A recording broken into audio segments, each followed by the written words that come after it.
रात के 12 बजे सुधीर सिनेमा देख के अपने गांव लौट रहा था। बहुत देर होने की वजह से उसे एक भी सवारी दिखाई नहीं दे रही थी। सुधीर को सिनेमा देखने का बहुत शौक था। जब भी कोई नया सिनेमा आता तो वो जरूर देखने जाता था। सुधीर एक कपड़ों की दुकान में काम करता था। आज दुकान में भीड़ ज्यादा होने की वजह से सुधीर को दुकान से निकलते निकलते शाम के 7 बज गए थे। सिनेमा घर उसके गांव से 3 किलोमीटर की दूरी पर था।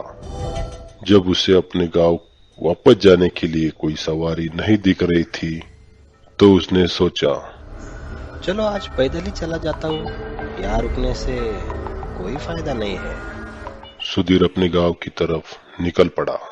शायद सुधीर को मालूम नहीं था कि आज अमावस की रात है। कुछ दूर जाने के बाद सुधीर को रास्ते में एक बूढ़ा आदमी दिखाई दिया। उस बूढ़े आदमी ने सुधीर की ओर देखा और कहा, सुनो, तुम्हारे पास बीड़ी है क्या? जी नहीं चाचा जी। इतनी रात कहाँ जा रहे हो? चाचा जी मैं अपने गांव जा रहा हूँ। कौन सा गांव? मैं अपने गांव उदयपुर जा रहा हूँ। उदयपुर जाने का रास्ता तो आधा मील पीछे ही रह गया। तुम तो अभी जूनागढ़ के रास्ते में खड़े हो। जी नहीं चाचा जी, मुझे पता है, मैं इसी रास्ते से आता जाता रहता हूँ। मेरी मानो तो मेरे साथ चलो। तुम रास्ता भटक गए हो। जी नहीं चाचा जी, मैं सही जा रहा हूँ। मेरा गांव अभी नजदीक ही होगा। शायद 10-15 मिनट लगेंगे मुझे गांव पहुंचते पहुंचते। ठीक है, जैसी तुम्हारी मर्जी।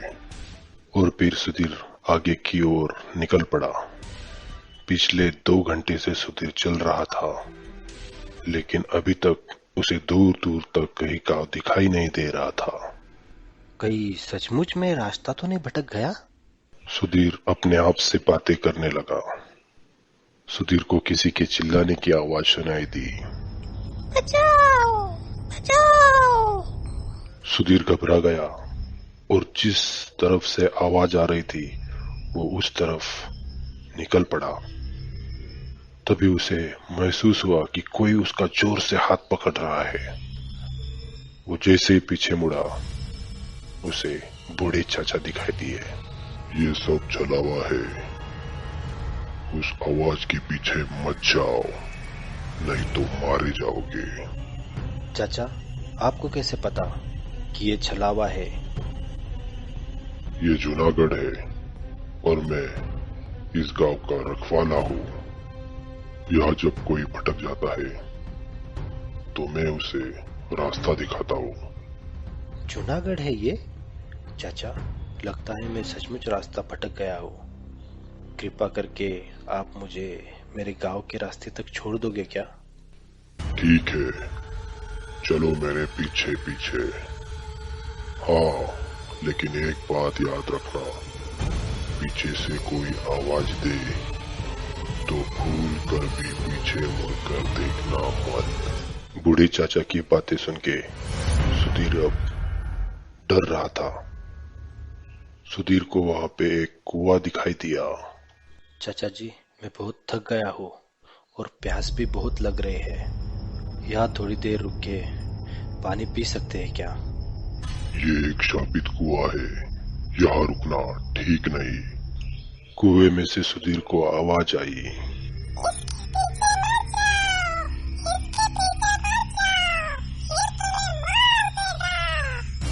सुधीर को अब बहुत डर लगने लगा था और सुधीर वहां से भागने लगा। लगभग आधा घंटा भागने के बाद सुधीर वापस उसी कुएं के पास आकर रुक गया और सोचने लगा, ये कैसे संभव है? मैं तो कब से भाग रहा हूँ और इसी जगह कैसे वापस आ गया? तभी उसे कुछ आवाज सुनाई दी, तुम भाग के कहीं नहीं जा सकते। तुम कितना भी भागो वापस वही आ जाओगे। चाचा जी, मुझे मत मारो, मुझे मत मारो चाचा जी, मुझे मेरे गांव वापस जाना है। तुम भी उसकी बातों में आ गए ना?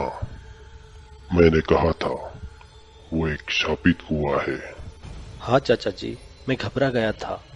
मुझे लगा आप ही मुझे मार डालोगे।